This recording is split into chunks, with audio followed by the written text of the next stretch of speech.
اللہ تعالیٰ نے قرآن مجید میں رمضان کے روزوں کے ساتھ دعا کا تذکرہ کیا۔ وَإِذَا سَأَلَكَ عِبَادِي عَنِّي فَإِنِّي قَرِيبٌ، فرمایا کہ اے نبی آپ ان سے یہ کہہ دیجئے کہ جب میرے بندے میرے بارے میں پوچھیں تو آپ ان کو بتا دیں کہ میں تمہارے قریب ہوں۔ اجیب دعوت الداعی اذا دعان، جب کوئی مجھے پکارتا ہے تو میں اس کی دعوت کا، اس کی دعا کا جواب دیتا ہوں۔ دعا اور رمضان یہ دونوں ساتھ ساتھ ہیں۔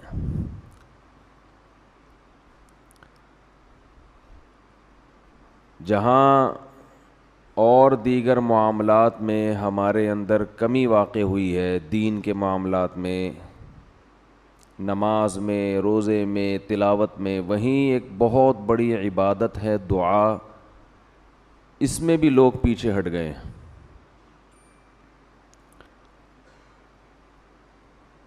اور شیطان کی کوشش یہ ہوتی ہے کہ وہ آپ کو کوئی دوسرا آلٹرنیٹ دیتا ہے تاکہ آپ اصل کو چھوڑ کر اس متبادل میں مشغول ہو جائیں، کیونکہ اگر آپ کے پاس آلٹرنیٹ نہیں ہوگا تو پھر آپ اسی اصل پہ قائم رہو گے۔ حکومت جب کوئی سڑک بناتی ہے، بلکہ پہلے سے جو سڑک ہے اس میں ریپیئرنگ کا کام کرتی ہے، تو لوگوں کو متبادل راستہ دیتی ہے۔ لکھا ہوتا ہے نا کہ آگے کام ہو رہا ہے، ہم معذرت خواہ ہیں، متبادل راستہ۔ وہ کچے میں ہوتا ہے متبادل، وہاں آپ اتار کے تھوڑا سا آگے ٹرن ماریں گے تو دوبارہ ہائی وے پہ چڑھ جائیں گے آپ۔ یہ متبادل راستہ گورنمنٹ کیوں دیتی ہے؟ اس لیے کہ نہیں دیں گے نا تو ایسا نہیں ہوگا کہ لوگ وہاں کھڑے رہیں قیامت تک کہ آگے چونکہ سڑک پہ کام ہو رہا ہے، یا لوگ واپس چلے جائیں، ایسا بھی نہیں ہوگا۔ واپس جانا شروع کریں، اتنی لمبی ٹریفک کی لائن لگ جائے گی، پھر آپ 2 گھنٹے کا سفر کر چکے ہیں تو واپس کون مڑے گا بھائی؟ نتیجہ یہی ہوگا کہ اسی ریپیئرنگ والے راستے پر ہی لوگ گاڑیاں لے کے چڑھ جائیں گے۔ تو اس لیے جب بھی کسی ٹریک پر سے لوگوں کو اتارنا ہوتا ہے تو اس کا طریقہ یہ ہوتا ہے کہ دوسرا متبادل راستہ دیا جائے ان کو۔ یہاں تک بات سمجھ میں آ گئی ہے؟ یہی کام شیطان کر رہا ہے، کیونکہ شیطان بہت ہی ہوشیار ہے۔ شیطان جو ہے نا وہ بہت بڑی فلم ہے۔ تو وہ کیا کرتا ہے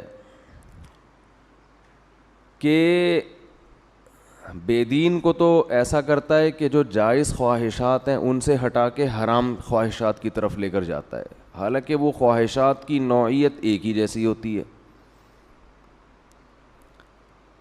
آپ کو بھوک لگ رہی ہے تو بھائی چوری کر کے بھی روٹی کھا سکتے ہو، اور جیب میں پیسے ہیں اس طرح بھی کھا سکتے ہو۔ چوری کرو گے ایک دفعہ آسانی ہوگی، لیکن ہمیشہ پھر چوری کرنی پڑے گی، ہر دفعہ کی ٹینشن۔ اور اگر پیسے کما لو گے تو ایک دفعہ کی ٹینشن ہے، لیکن ہمیشہ پھر عزت کے ساتھ خرید کے ساری زندگی کھاتے رہو گے۔ اب بھوک تو پوری کرنی ہے نا، تو شیطان کیا کرتا ہے، چور کو حلال راستہ سے ہٹا کے حرام بتاتا ہے، جس میں ٹینشن بھی زیادہ، ڈپریشن بھی، ضمیر بھی ملامت کرے گا، عزت کا جنازہ بھی نکلے گا۔ تو بے دین آدمی کو شیطان حلال خواہشات سے ہٹا کر کس طرف لاتا ہے؟ بولے نا یار حرام، وہ نکاح سے ہٹائے گا زنا کی طرف لائے گا. تو ہر چیز میں ایسا ہی کرے گا شیطان. دیندار آدمی کو جو دین کو فالو کر رہا ہے, دین پہ چلنا چاہتا ہے, اسے شیطان سنت سے ہٹا کے متبادل راستہ بدعت والا دے گا. یا وہ بدعت نہ بھی ہو لیکن وہ سنت جیسی اس میں روحانیت نہیں ہوگی, ایسا راستہ دے گا شیطان اس کو. سمجھ میں میرا خیال ہے آ رہی ہے بات؟ تھوڑی کہ ہمیشہ سمجھ میں نہ آئے, کبھی کبھی آتی بھی ہے. تو ہمیشہ ایسا راستہ دے گا جو یا تو بدعت ہوگا وہ راستہ, یا اس میں بدعت نہ بھی ہو تو کم از کم جو سنت میں روحانیت تھی وہ اس راستے میں نہیں ہوگی. دعا کے معاملے میں بھی شیطان نے یہی کام کیا ہے. آدم علیہ السلام سے لے کے ہمارے نبی صلی اللہ علیہ وسلم تک جتنے پیغمبر آئے, پھر آج تک جتنے بڑے بڑے علماء, صلحاء, اولیاء, وہ اپنے تمام کاموں میں دعا کو بہت زیادہ فوکس کیا کرتے تھے کہ ہاتھ اٹھا کے اللہ سے گڑ گڑا کے دعا مانگی جائے. شیطان نے کیا کیا, دعاؤں سے ہٹا کے لوگوں کو وظیفوں پہ لگا دیا. میں نہیں کہہ رہا وظیفے حرام ہے, ناجائز ہے, اس میں وہ روحانیت بولو نہیں ہے. اتنی دفعہ یہ پڑھ لو, اتنی دفعہ یہ پڑھ لو تو یہ ہو جائے گا, اتنی دفعہ یہ کر لو تو یہ ہو جائے گا, یوں کر کے پڑھ لو گے تو ایسے کام ہو جائے گا, یوں کرو گے تو 4 ہو جائیں گی, اس طرح کرو گے تو 3 ہوں گی. شادیوں کی بات نہیں کر رہا, کچھ اور. اب آپ لوگ آٹومیٹک ہو گئے ہیں, اب شادی کا لفظ زبان سے نکالنے کی ضرورت ہے ہی نہیں. اب یہ مثال ہو گئی ہے, کسی نے کسی بھوکے سے پوچھا 2 اور 2 کتنے ہوتے ہیں, کہتا ہے 4 روٹیاں ہوتی ہیں. ٹھیک ہے, تو وظیفے یہ پڑھ لو تو یوں ہو جائے گا, یوں کر لو تو یوں ہو جائے گا, ایسا کر لو تو یوں ہو جائے گا, 636.3 دفعہ پڑھو گے تو یہ والا کام ہوگا. رسالے چھپ رہے ہیں. یہ پہلے میں تو اس موضوع پر بہت بیان کرتا تھا, بہت عرصے سے میں نے یہ موضوع چھوڑ دیا تھا, لیکن نئے نئے لوگ بھی آتے ہیں, پھر رمضان میں لوگ دعاؤں سے غافل بھی ہو جاتے ہیں, تو اس لیے میں نے سوچا کہ آج میں اس پرانے مردے کو دوبارہ اکھیڑوں گا, دوبارہ کھڑا کروں گا میں اس پرانے ٹاپک کو. تو زیادہ زور دعاؤں کے بجائے کس پر ہے؟ وظیفوں پہ. نظر آتے ہیں لوگ, کوئی فجر کے بعد بیٹھے ہوئے اللہ اللہ کر رہے, آدمی کہتا ہے یار ماشاءاللہ ابھی قیامت قریب نہیں ہے, اتنے نیک لوگ دنیا میں ہیں جو اللہ کو راضی کرنے کے لیے اللہ کا نام لیتے ہیں. جب آپ تہ میں جاؤ گے تو پتہ چلے گا کسی نے یہ وظیفہ بتایا ہے, اتنی دفعہ یہ پڑھو, فلاں کام کے لیے بتایا ہے. جیسے ہی کام ہوگا یہ بندہ مارکیٹ سے شارٹ ہو جائے گا.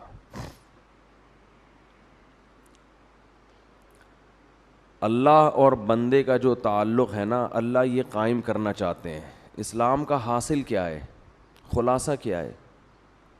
انسان کا تعلق ہو جائے کس کے ساتھ؟ اپنے رب کے ساتھ. یہ تعلق جتنا دعا سے ہوتا ہے اتنا دنیا میں کسی چیز سے نہیں ہوتا. براہ راست آپ اللہ سے خطاب کر رہے ہوتے اس میں.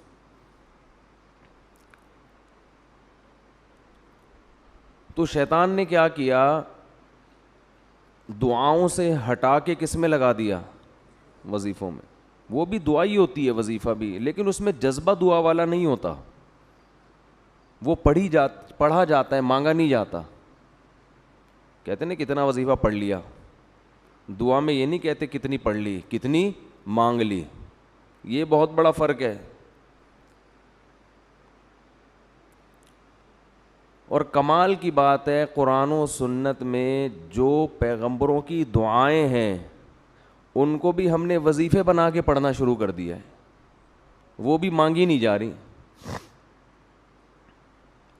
یونس علیہ السلام اللہ کی اجازت کے بغیر اپنی قوم کو چھوڑ کے نکل گئے. اللہ کی طرف سے آپ کو تنبیہ ہوئی, سمندر میں ڈالے گئے, مچھلی نے آپ کو نگل لیا. تو اب وہاں یونس علیہ السلام نے مچھلی کے پیٹ میں بیٹھ کر لا الہ الا انت سبحانک انی کنت من الظالمین یہ دعا مانگی تھی, جس کے یہ الفاظ تھے. یہ دعا تھی, اے اللہ تیرے سوا کوئی عبادت کے لائق نہیں ہے, سبحانکا تو ہر عیب سے پاک ہے. کیا مطلب؟ میرے ساتھ جو یہ کچھ ہو رہا ہے یہ تیرا قصور نہیں ہے, کیونکہ تو ہر عیب سے پاک, یہ تو نے غلط نہیں کیا. انی کنت من الظالمین, میں ہی کیا ہوں, میں ہی غلط ہوں, مجھ سے ہی غلطی ہوئی ہے.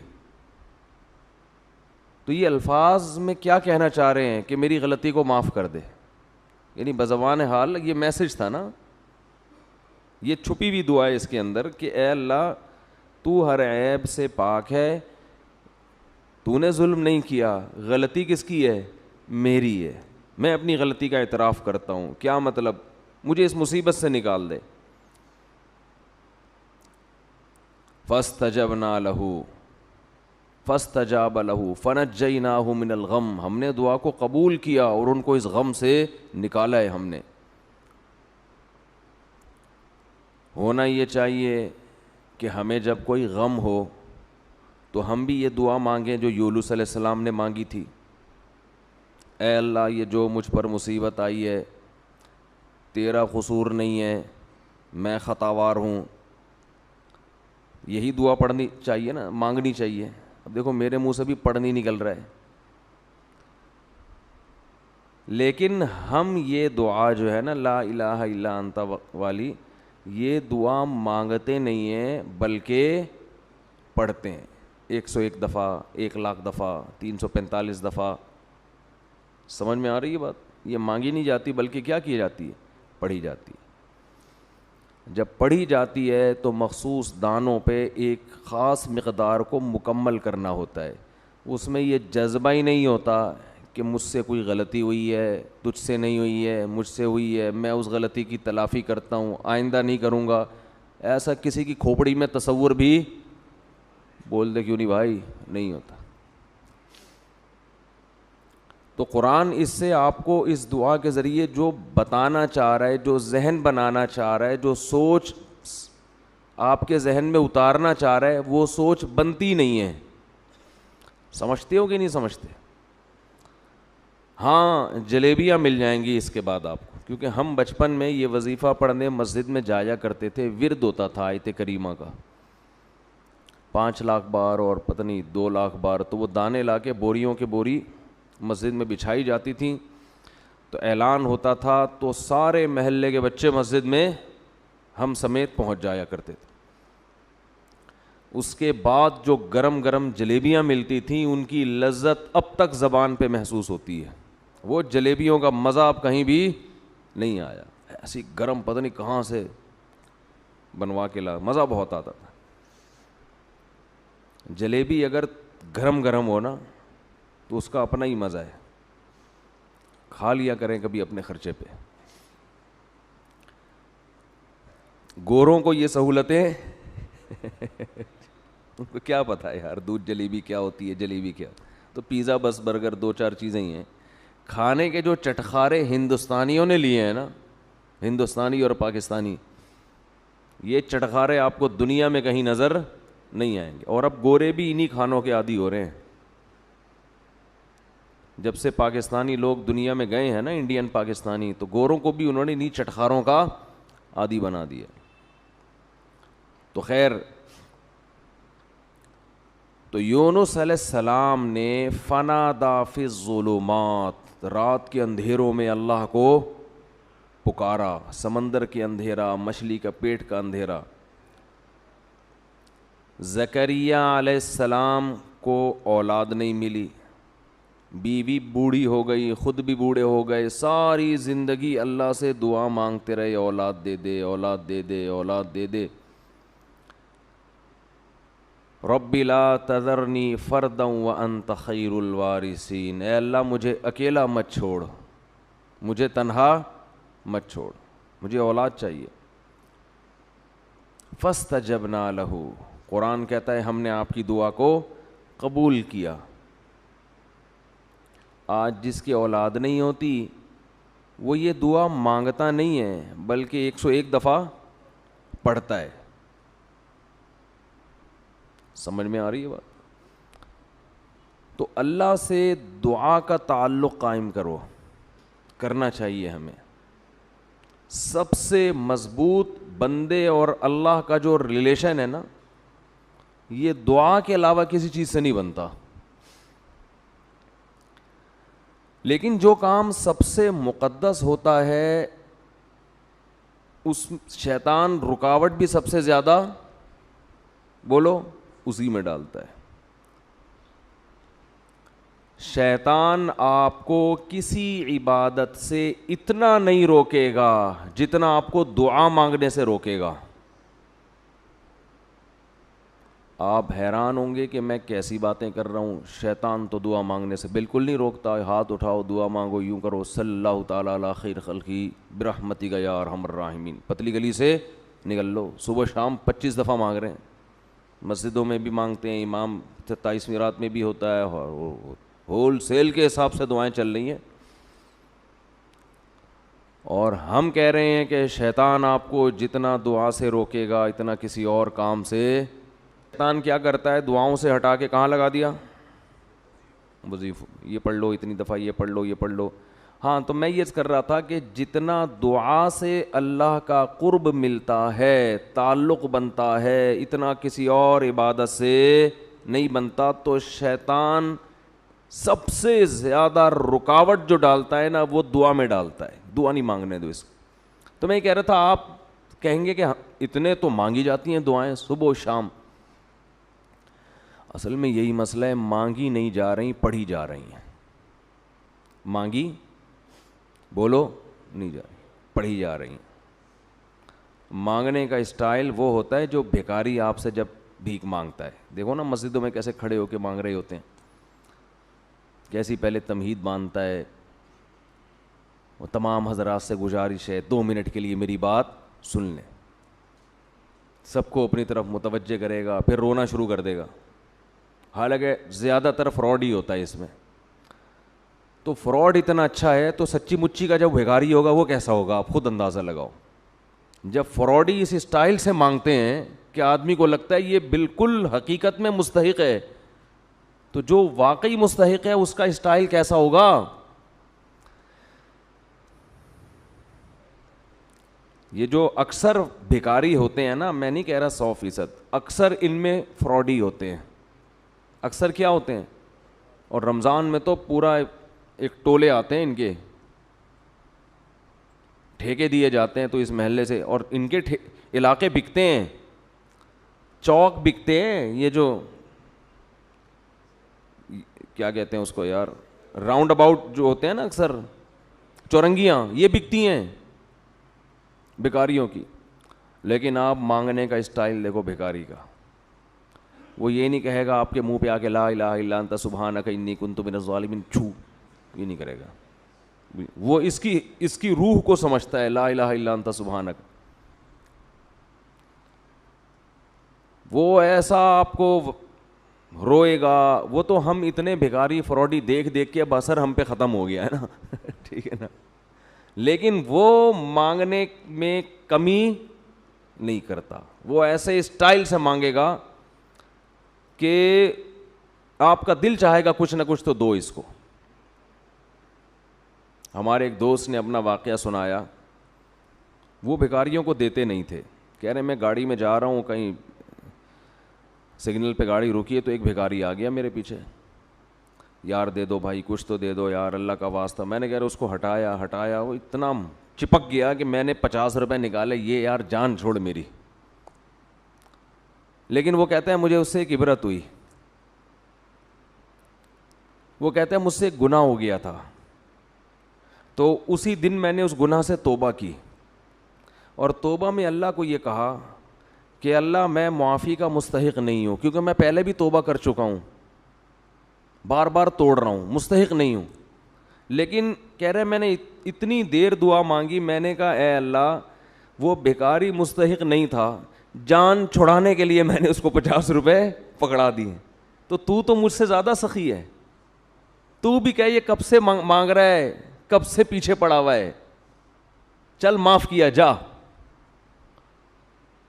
تو وہ کہہ رہے میں نے اتنی دعائیں مانگی، ہدایت کی بھی اور رزق میں برکت کی بھی، اور واسطے سارے اسی بھکاری کے اللہ کو دے رہا تھا کہ اللہ وہ فراڈی تھا، دے دیا، میں بھی فراڈی ہوں. ٹھیک ہے نا، نہ مجھے مانگنا آتا ہے، نہ میرے پاس کوئی عمل ہے، 2 نمبر آدمی ہوں، بس دے دے، مستحق نہیں ہوں پھر بھی دے دے. تو دعا یہ دعا تھی. اٹ از کالڈ کیا ہے؟ اٹ از کالڈ دعا. یہ جو پہلی دفعہ میرا خیال ہے اس بندے نے دعا مانگی ہوگی. تو یہ تو نمازوں کے بعد سب مانگ رہے ہیں. امام نے آج کل دعاؤں کی سیٹنگ کیا چل رہی ہے، امام صاحب نے جب تکبیر کی نا امام صاحب نے، تو آٹومیٹک سسٹم نمازیوں کا شروع ہو گیا. نمازی سارے خود بخود روبوٹ کی طرح ہاتھ جا رہے ہیں، پھر کھڑے ہو جاتے ہیں. اس کے بعد سلام پھیر کے یاد آتا ہے اچانک یہ ہوا کیا ہے، درمیان میں گم. وہ ایک آدمی نے، امام صاحب نے 4 کے بجائے 3 رکعتوں پہ سلام پھیر دیا. پوری مسجد میں کسی نے بھی سبحان اللہ نہیں کہا. پیچھے 8ویں صف میں ایک آدمی نے کہا سبحان اللہ. امام نے کہا یار ان پورے نمازیوں میں سے تو کسی کو پتہ نہیں چلا، تجھے کیسے پتہ چل گیا کہ میں نے 3 پڑھی ہیں؟ وہ کہتے ہیں میری 4 دکانیں ہیں، 4 رکعتوں میں 4 کا حساب ہوتا ہے. آج 3 کے بعد ہی سلام کی آواز آ گئی تو مجھے لگا کہ 1 رکعت امام صاحب بولو پی گئے. امام صاحب 1 رکعت پی گئے ہیں. تو سارے سو رہے ہوتے ہیں. تراویح میں تو زیادہ ہوتا ہے یہ سلسلہ. پھر وہ ایک فارمیلٹی ہے دعا کی، اس پر ہاتھ اٹھا لیتے ہیں، یا اللہ فلاں کی بخشش کر دے، یہ کر دے، وہ کر دے. پورا ایک ترتیب سے مانگے. میں منع نہیں کر رہا اس سے، اس دعا میں جان نہیں ہے. امام کو بھی پتہ ہے میں نہیں مانگوں گا مجھے امامت سے نکالیں گے. مؤذن جو پیچھے جو نمازی ہوتے ہیں وہ سمجھتے ہیں کہ یہ نماز کا حصہ ہے، تو جب جو ہے تو چلو یوں کر لو، تو پھر یوں کر لو. ایسے چل رہا ہوتا ہے. جیسے وہ تعزیت کے لیے KPK میں دعا ہوتی ہے نا، پبلک آتی ہے، دعائے خیر، ہاتھ اٹھایا یا رکھے، چلو بھائی. پھر دوسرا آیا دعائے خیر اللہ، کچھ بھی وہ ان کی پشتوں میں کچھ الفاظ چل رہے ہوتے ہیں، اس طرح ماشی انڈی والا انخا دے دغت مغت ہو دگڑے، چلو جی ختم ہو گیا. پھر دوسرا، تو ان کو مردے کے، اکثر لوگوں کو مردے کے بخشوانے سے کوئی تعلق نہیں ہوتا. ان کو تو ایک لواحقین کو دکھانا ہے کہ ہم بھی کیا کر رہے ہیں، تمہاری میت کے، تمہارے غم میں تمہارے ساتھ برابر کے شریک ہیں. تو وہ دعا تھوڑی ہے. دعا تو وہ ہوتی ہے جو آپ بیٹھ کے پھر مانگیں، اللہ میرے باپ کا انتقال ہو گیا، میری ماں کا انتقال ہو گیا، اے اللہ اسے قبر کے عذاب سے بچا، اس کے گناہوں کو معاف کر، جو ابراہیم علیہ السلام مانگتے تھے.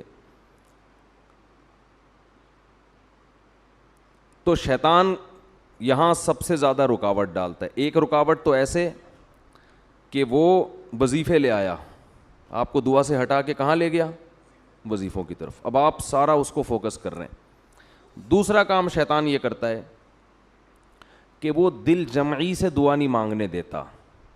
حدیث میں آتا ہے کہ اللہ تعالیٰ ظاہر قلب سے دعا قبول نہیں کرتے. ظاہر قلب کا مطلب اوپر سے، آپ کا دل خود ہی حاضر نہیں ہے تو یہ دعائیں قبول نہیں ہوتی. دل ہی حاضر نہیں ہے آپ کا. اللہ کہتے ہیں جب اس کو خود دلچسپی نہیں ہے بھائی، یہ خود اپنے عمل کو اہمیت نہیں دے رہا، تو میں کیسے اہمیت دوں؟ یہ ایسے جیسے آپ کسی سیٹ سے 1 کروڑ روپے قرضہ مانگنے گئے. اب 1 کروڑ روپے جب آپ قرضہ مانگو یا بھیک مانگو تو ایسے نہیں ہوگا کہ آپ کھڑے کھڑے جا کے اس کو پکڑ کے بولو یار ادھر 1 کروڑ روپے ہیں تو دے دو، نہیں ہے چلو رہنے دو. ایسا نہیں ہوگا. وہ کہے گا یہ اس کی نظر میں اس کی ویلیو نہیں ہے تو میں اتنی بڑی رقم اس کو کیوں دے دوں بھائی. تو اس کے لیے آپ کیسی تمہید باندھو گے؟ سر میں آپ سے ملنا چاہتا ہوں، کام ہے، 6 آدمیوں کو اور بھی لے جاؤ گے سفارشی بنا کے، بہت پھر رو گے، 2 آنسو بہاؤ گے، ضرورت ہے، یہ ہے وہ ہے. تو جب اللہ سے ایسے دعا مانگی جاتی ہے نا کہ دماغ کہیں اور ہو اور ایک فارمیلٹی کے طور پر دعا کے کلمات زبان سے نکل رہے ہوں، تو اللہ کہتے ہیں اس کے دل میں اپنی دعا کی خود ہی ویلیو نہیں ہے، اس کو خود ہی نہیں پتا کس سے بات کر رہا ہوں، کیا مانگ رہا ہوں، تو پھر اللہ بھی قبول نہیں کرتے، اللہ مستغنی ہے. تو شیطان دوسرا وار یہ کرتا ہے کہ دعا میں آپ کو دل لگانے نہیں دیتا. اچھا، اس کا علاج بھی میں شیطان کا وار اور ساتھ ساتھ اس کا علاج بھی بتاتا رہوں تو پھر ذرا اچھی بات ہو جائے گی نا. پہلا کام شیطان نے کیا کیا تھا؟ وظیفوں پہ لگا دیا. تو اس کا حل یہ ہے کہ وظیفوں کو اتنا فوکس نہ کرو. کس کو فوکس کرو؟ دعا کو زیادہ.